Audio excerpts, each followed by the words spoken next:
Salam sejahtera murid-murid. Hari ini kita akan mempelajari tema 2, Hidup Harmoni, Unit 5, Kawan-kawan Wehan, tajuk Saya Suka Berkawan. Jadi, mari kita teruskan pembelajaran. Murid-murid, apakah itu pantun? Pantun ialah sejenis puisi tradisional masyarakat Melayu dahulu kala.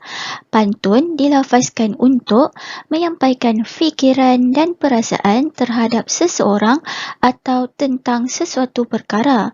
Pantun juga digunakan untuk menyindir dan berjenaka. Selain itu, pantun juga digunakan untuk memberi nasihat serta untuk bersuka-suka.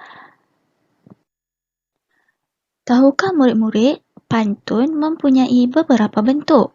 Antara bentuk-bentuk pantun ialah pantun 2 kerat, pantun 4 kerat, pantun 6 kerat dan pantun 8 kerat. Tetapi untuk pendidikan sekolah rendah, murid-murid hanya akan mempelajari pantun 2 kerat dan pantun 4 kerat. Baiklah murid-murid, sekarang cikgu akan terangkan tentang pantun 2 kerat. Ini ialah satu rangkap.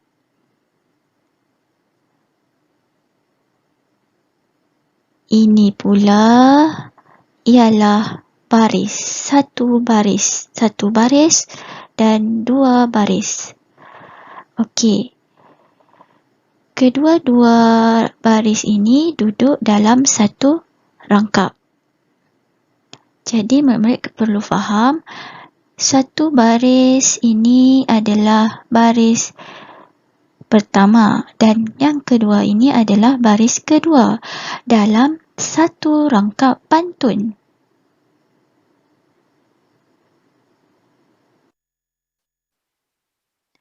Baiklah murid-murid, ini pula ialah pantun 4 kerat. Kenapa ianya dipanggil pantun 4 kerat? Kerana pantun ini ada 4 baris. Baris yang pertama, baris kedua, baris ketiga dan baris keempat.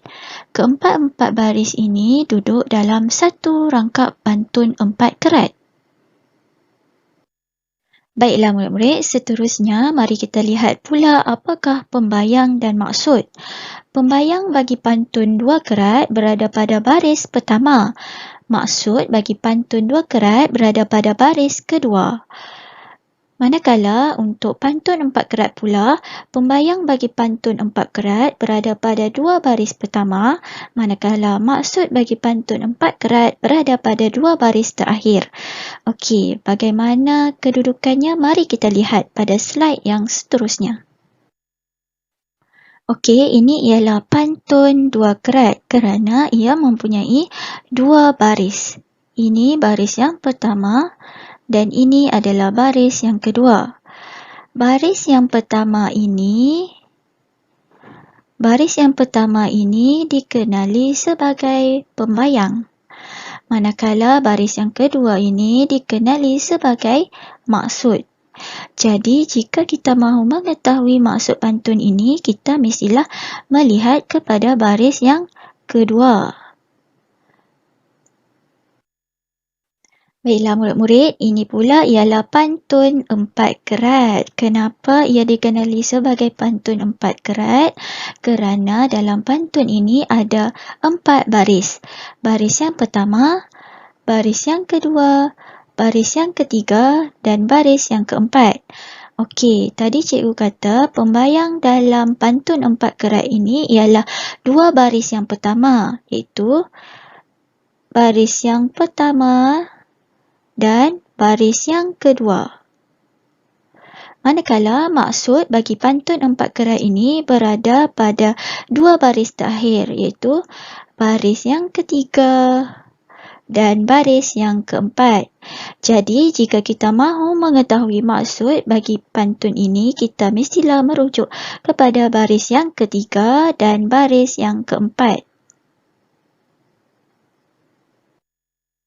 Baiklah murid-murid, seterusnya mari kita lihat apakah itu rima akhir dalam pantun. Rima akhir dalam pantun ialah bunyi yang sama pada huruf akhir atau suku kata akhir sesuatu rangkap pantun.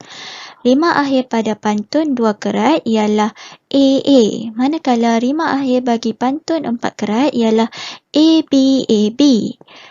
Mari kita lihat bagaimana cara untuk mengenal pasti rima dalam pantun 2 kerat dan 4 kerat.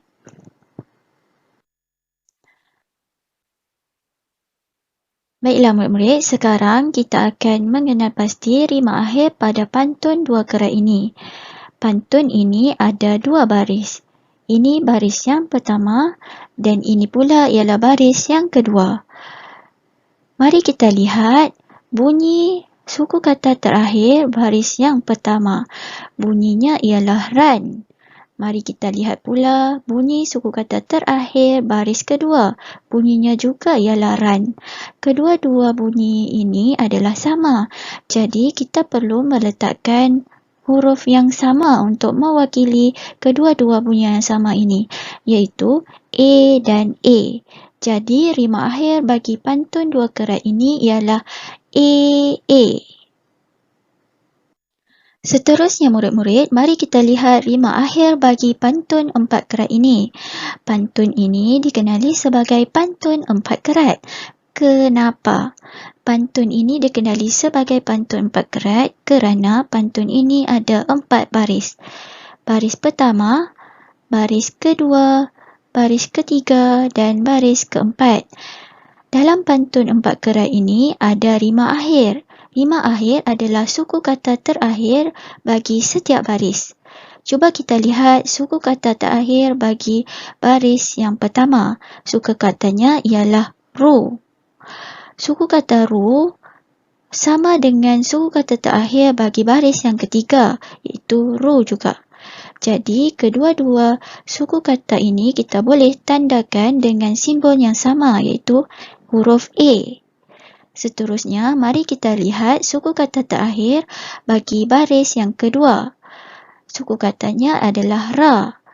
Suku kata ra sama dengan suku kata terakhir bagi baris yang keempat, iaitu ra juga. Jadi, kita boleh tandai suku rima akhir ini dengan huruf B. Jadi, rima akhir bagi pantun 4 kerat ini ialah ABAB.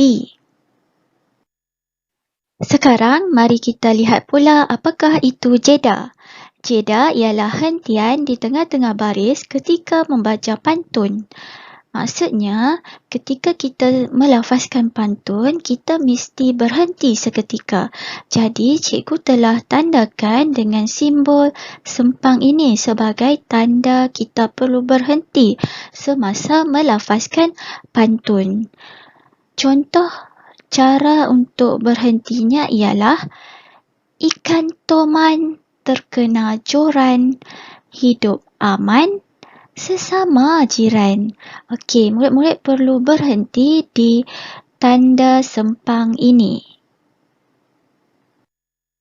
Baiklah murid-murid, ini pula adalah jeda bagi pantun 4 kerat ini.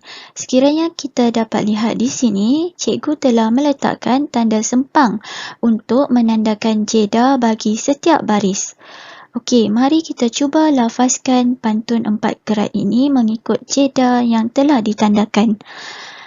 Ikan sepat, ikan cencaru, disimpan Pak Wan di atas para.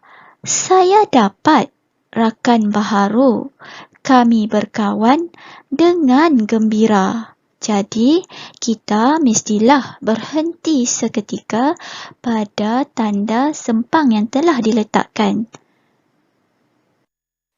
Baiklah murid-murid, sekarang mari kita sama-sama cuba melafazkan pantun ini.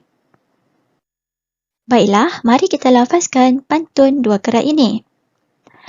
Ikan toman terkena joran, hidup aman sesama jiran. Mari kita lafazkan pantun 4 kerat ini pula. Ikan sepat, ikan cencaru, disimpan Pak Wan di atas para. Saya dapat rakan baharu, kami berkawan dengan gembira. Cuba murid-murid lafazkan pantun ini, kemudian rakam audio murid-murid berpantun. Setelah siap rakaman tersebut, hantar kepada cikgu secara personal melalui WhatsApp. Murid-murid mestilah melafazkan pantun di muka surat 29. Baiklah murid-murid, sampai di sini sajalah pengajaran cikgu pada hari ini. Sekian, terima kasih.